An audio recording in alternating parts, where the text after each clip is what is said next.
ale wagno sire wo ngor ke chunga ale xama jaber te kawon mater la no premier combat préliminaire da ba mekana Diofior ñik felir min gay di Ngoundiane ñik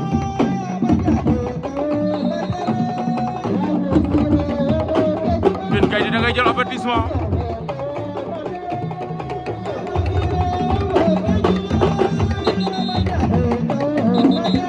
min gay di moo jël avertissement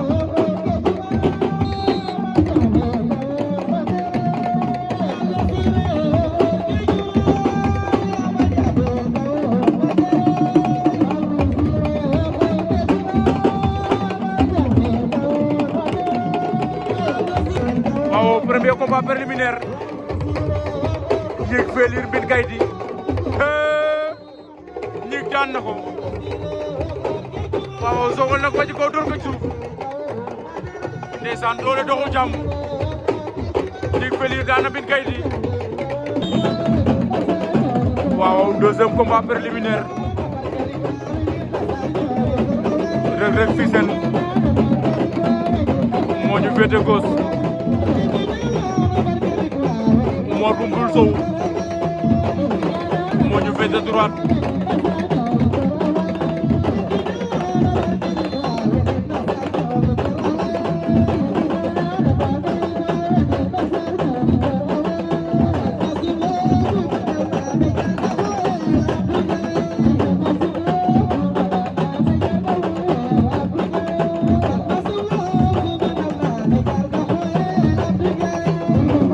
Reug Reug Fissel Mor Mbul Sow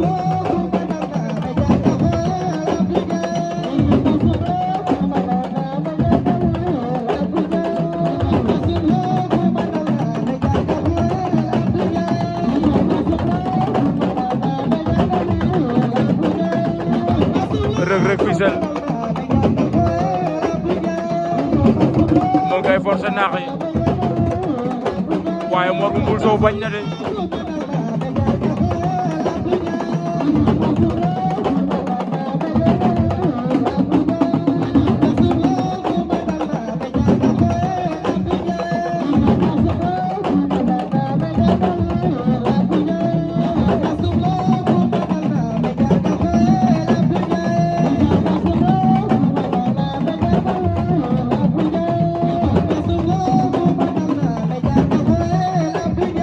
Reug Reug Fissel Laye de moom attaquant la du défendre combat am du yàgg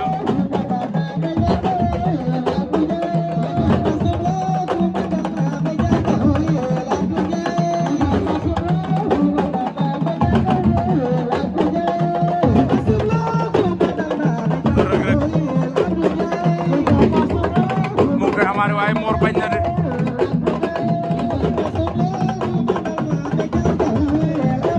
géew gi daa bëri poussière arrosé wuñu ko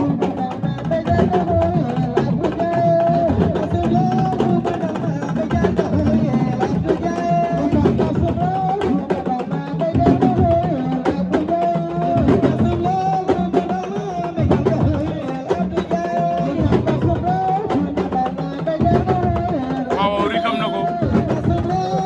Reug Reug Fissel daan na Mor bu Mbul Sow jël bu rëy Dakar kam wéeru ko mu daan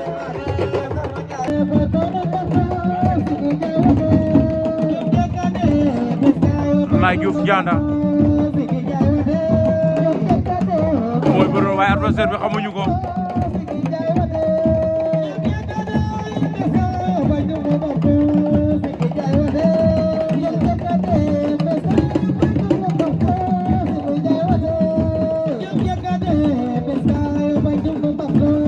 Laye da ka bëgg a bët waaye waa ji nangul de Laye mbaa loolu wóor na Laye Diouf Dianda waaw rigam na ko daan na ko jël bu rëy cay Laye Diouf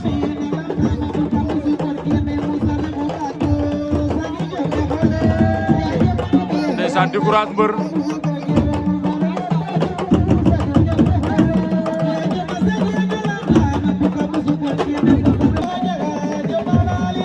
Cheikh Ibrahima Mboudaye Sereer Petit Indépendance Tawa Mboudaye Petit Indépendance moo ngi lu bulali Omar Diane def léegi suma doomu ndey sa mbër maa ngi noonu Cheikh Ibrahima faxan na ko waaw daan na la Cheikh Ibrahima ndeysaan la passeur de Mboudaye Sereer Lamp Fall ngoog waaw daan na Petit Indépendance Cheikh Lamb Cheikh Ibrahima ngoog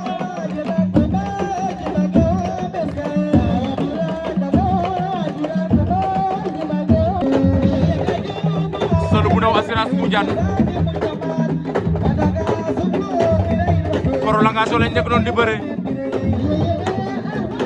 bëre seen premier semi jël amul ñu bëre waat seen deuxième semi dara amul arbitre mayaat leen 3 jours de partager leen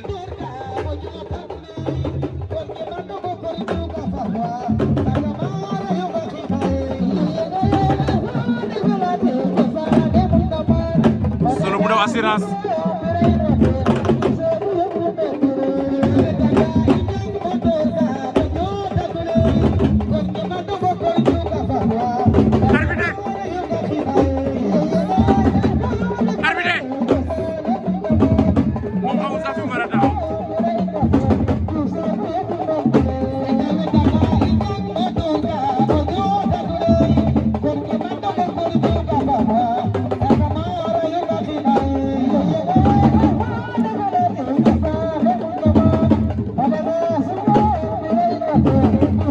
assurance Ngoundiane Seul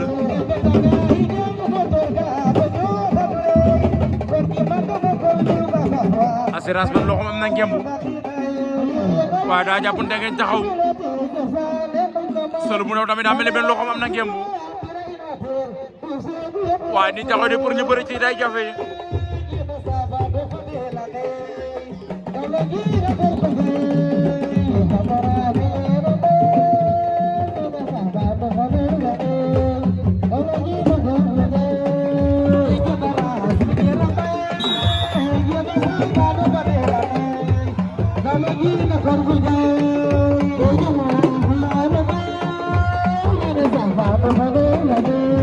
ndeysaan arbitre dañoo doy waar day yombo jàkkaarloo combat bi taxaw fi pour nga am image bu lee sax problème lay doon Solu bu ndaw songole na ko waaye assurance bañ na de assurance loolu fooru Solu la takk na ko mu ngi koy dajale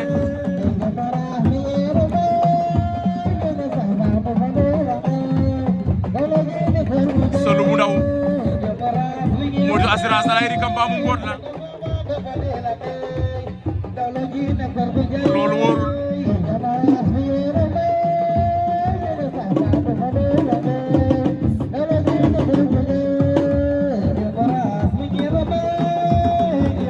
Solu bu ndaw assurance Solu nga teg a 16 ba assurance dafa 10 bañ na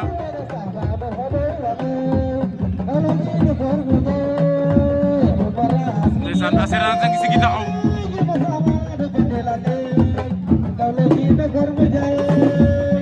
ba jeex na lu xew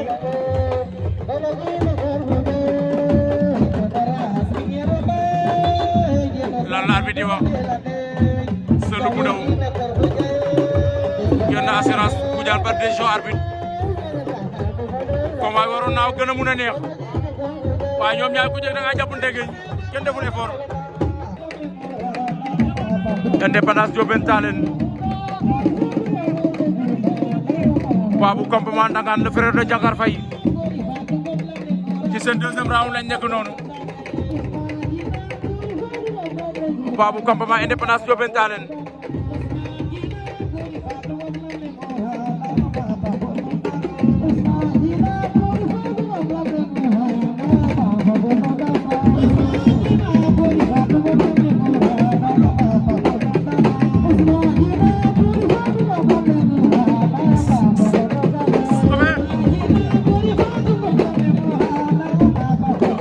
campement Ndangane Indépendance ñiig la xay Babou campement jël na Indépendance waaw daan na ko cey Babou campement Ndangane sa jëla tàgg Indépendance bi tamu ko tëdd ci kawam cey borom campement Ndangane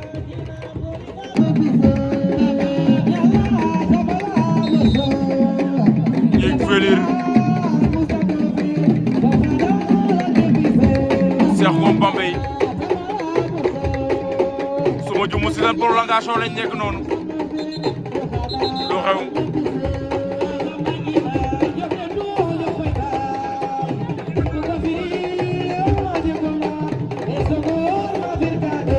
il parle que loxo daa laal bët yi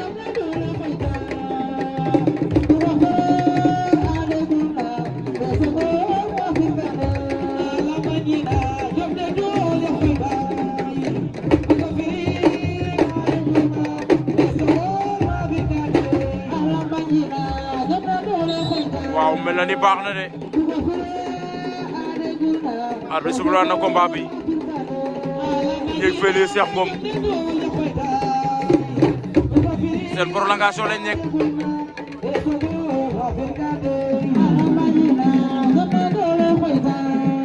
daa mel ni ñiig am na ngeemu ñaar loxoom jàpp na waaye daan dégg wàccaat na suuf faxat na ko ñu koy direeku Cheikh jóg na de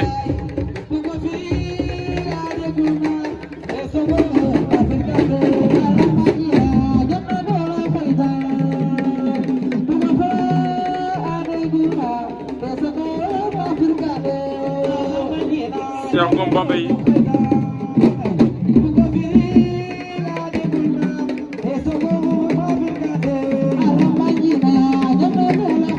ñiig felir lu xew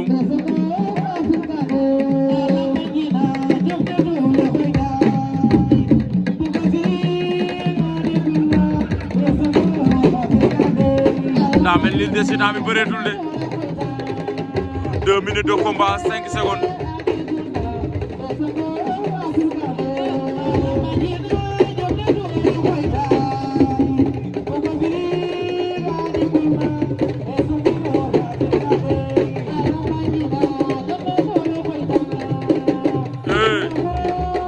ñii nga koy baraake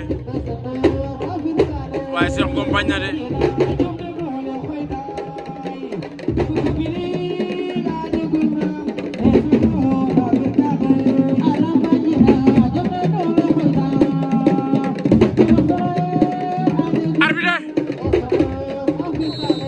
ma jeex na arbitre yaa ngay gisante de lu xew bu ci ne ñoom ñaar jox na accord luñ wax waaw ñiig felir génn na Cheikh Ngom Bambey ba décision arbitre ndeysaan Cheikh Ngom nee na nag yi felir rek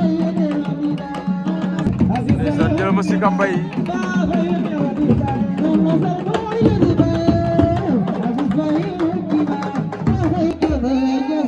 Laye Diouf Ndianda Reug Reug Fissel Reug Reug moo ñu woon ginnaaw ngemboo ngeen vaccin yi wala ma naan moo ñu féete droite Laye Diouf Ndianda féete ñu gauche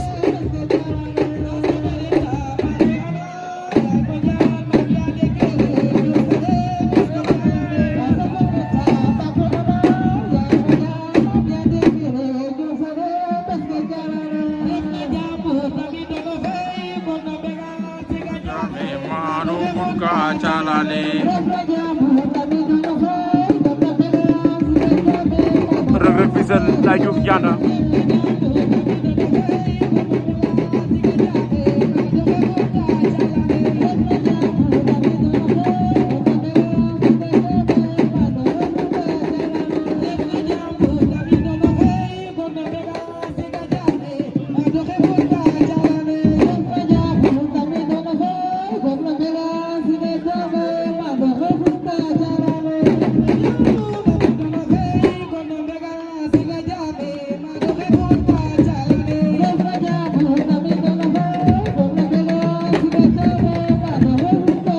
lay Diouf Ndianda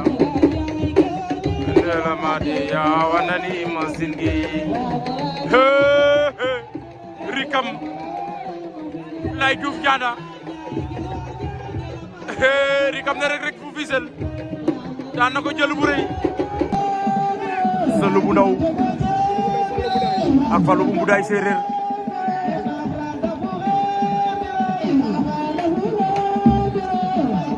suma juumul dugg nañ ci quart de finale yi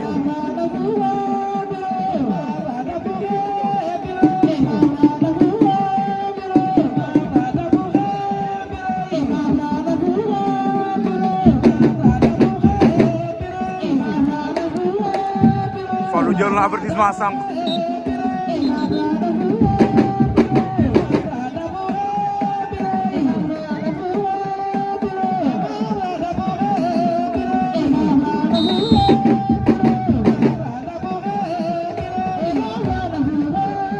Sëlu bu ndaw booy soo ko amee da nga koy surveiller yoot ko jàppam dëgër lépp looy def nga soog kaa def waaye li ma gis ni ngay bëre booy bi arrangé wu la Sëlu booy ay trompeur lañu te seen fit ak seen sañ dal naa may lu ne Fallou ngoy rikam Fallou kott na ko Songole Fallou bañ na de lu ma la wax booy ay taxantaan lañu tey mbër lañu ñoom dañuy bëre ba keroog ba ñuy daanu waaw Sëlu bu ndaw xaar na ko Songole ko daan na ko jël bu rëy waaye dafa gaañul pare Babou campement Ndangane ñiig felir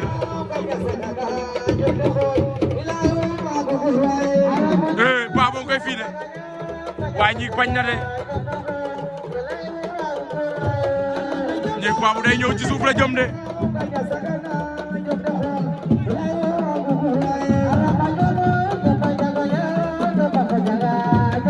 ñiig Babou yor na jël na ko jël na tàng ba Babou campement Ndangane daan na ñi bu felir de nee na mbir mi ci bopp la l'expérience c'est la différence jël na tàng biris ko toog ci koom ndeysaan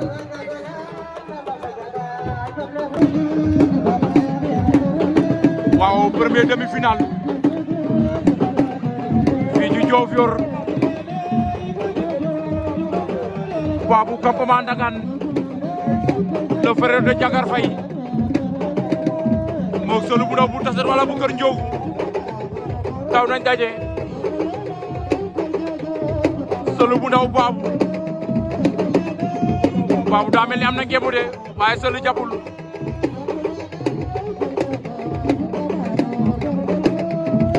Sëlu bu ndaw Babou day ñëw moom attaquant la su gisee yoon day ñëw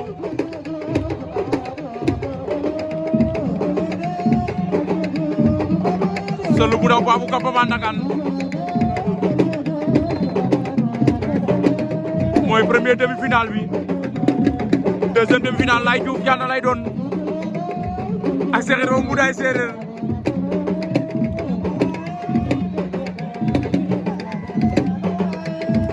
Sëlu bu ndaw Babou campement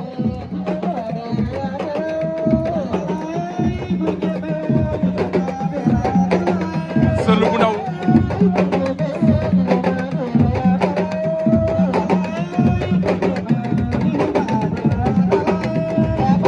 Sëlu bu ndaw Babou jàpp na mais day tere Sëlu mu jàpp Babou daa mel ni ñaar loxo bi am nañ ngemb waaw ndaama la da ka bëgg a xar waaye gawma loolu sotti Sëlu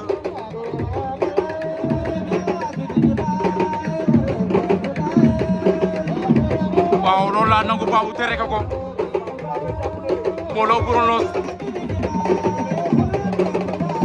su jàppee du la arrangé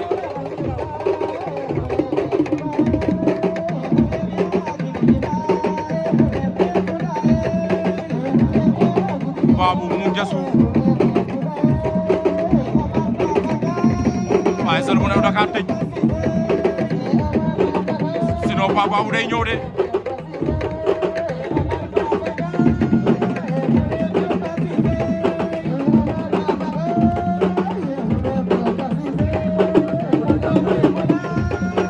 Babou loolu arrangé wu na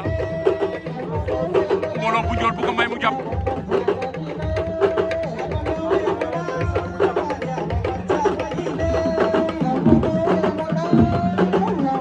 daa mel ni Babou da koy tere benn loxoom pour mu jàpp de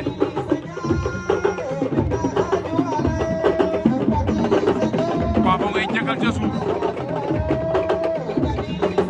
ak luy xew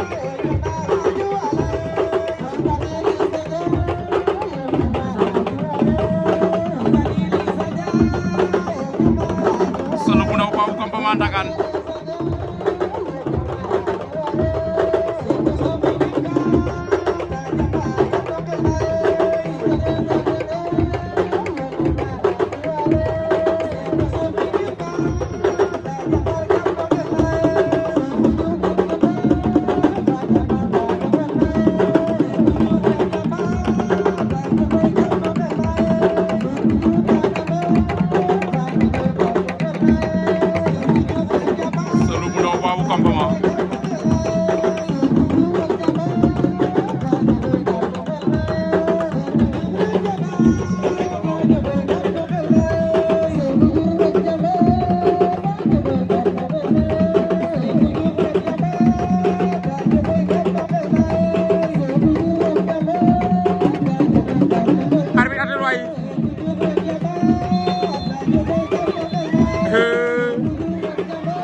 Babou campement Ndangane Seul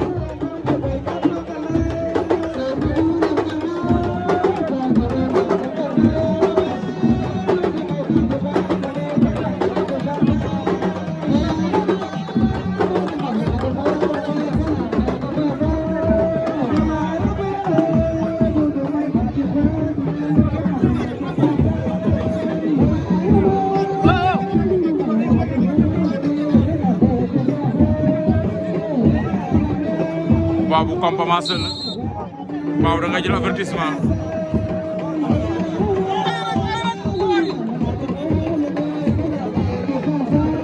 waaw deuxième demi-finale bi diggante Seul bu Ndaw la ak Babou bu campement Ndangane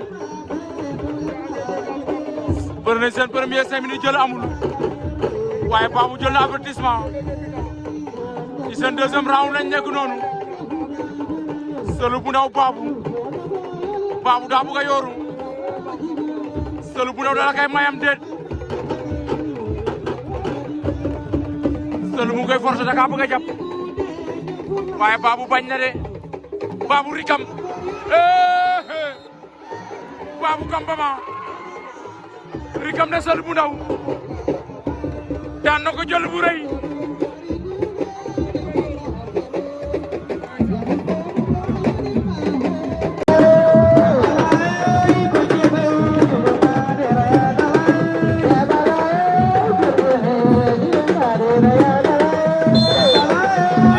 parti beneen demi-finale ba ndeysaan diggante Sey Pro bu Mboudaye Lamp Fall Mboudaye Séeréer nga xam ne mooy Laye Diouf bu Ndianda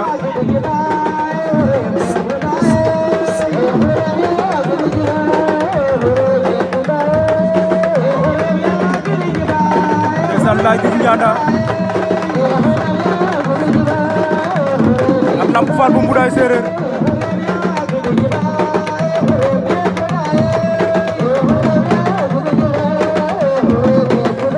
Lamp Fall Mboudaye Séeréer moo ñëwoon ginnaaw Laye Diouf Ndianda moom la ñu jàkkaarlool lii mooy demi-finale yi ndeysaan benn demi-finale ba dëggal na Sël bu ndaw la ak Babou Campement Ndangaan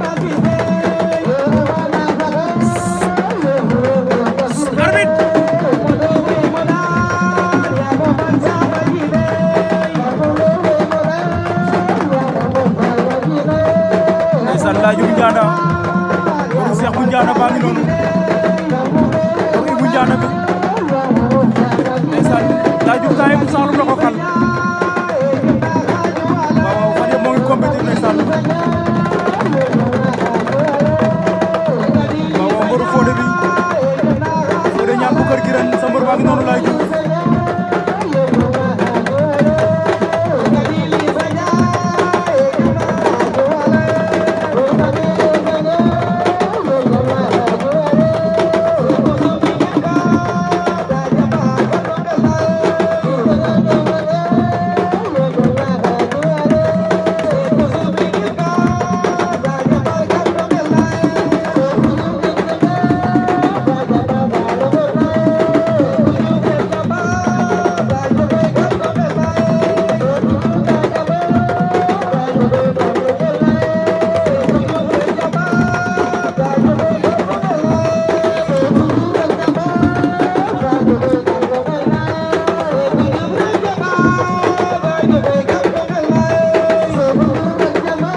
Laye Diouf Cheikh Ibra caxabal mu bañ Lamp Fall Mboudaye Laye Diouf Ndianda jàpp na bant ba Laye Diouf jàpp na bant ba disqualification Laye jàpp na bant ba ñu disqualifié ko ndax règlement loolu la waxam dëgg disqualification la waroon doon wala avertissement c'est une question à poser.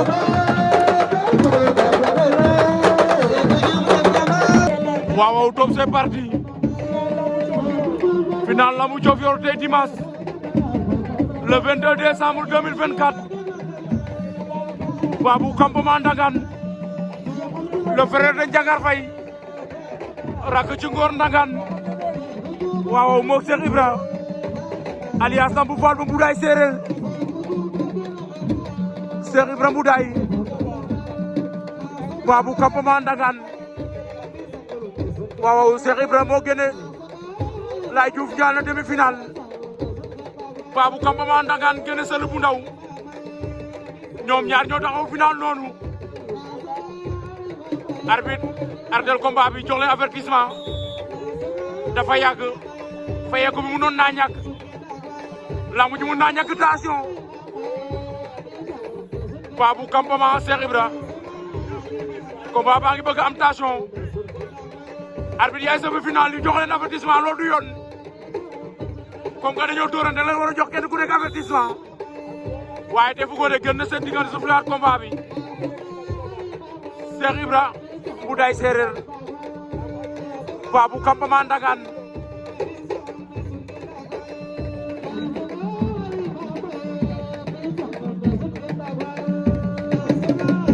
ndeysaan nee nañ tekk ñoom ñaar ku ci nekk toog sa kaw garde dëgg sa morom ale waa Songa Aliou Mamaye ale mbi sangul ne te sungen daadwa ndeysaan Fatou Baye Fall borom kawoon yaayu Modou Sarr ak Pablo Général yaayu Amina ak Mati Gueye moom ngay am noonu moo Ousmane Ngom bu kumbal la ndeysaan Babou Campement Ndangaan Cheikh Ibra Mboudaye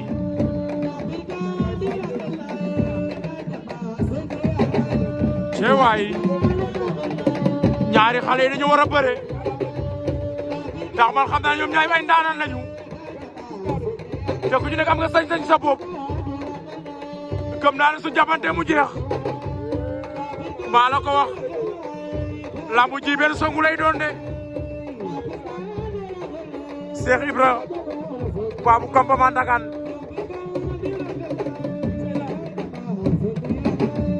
Cheikh Ibra bàyyi ko xel day yooru day ñëw Babou attaquant la te su wàccee sànq yooyu da lay daan maa la ko wax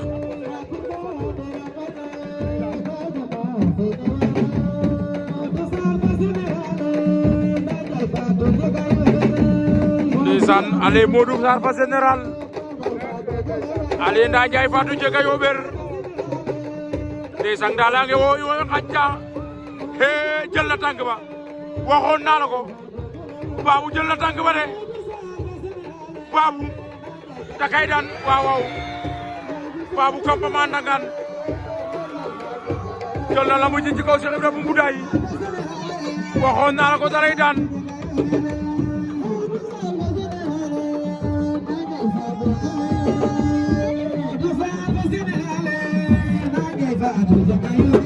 ndeysaan jëlal ma loolu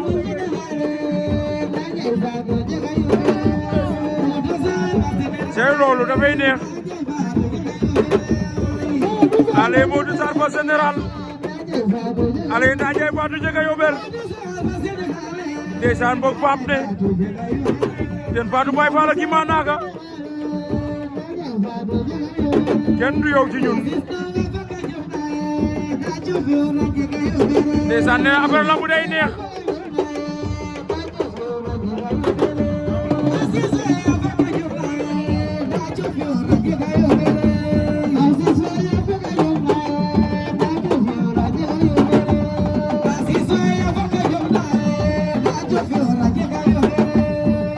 Thank you.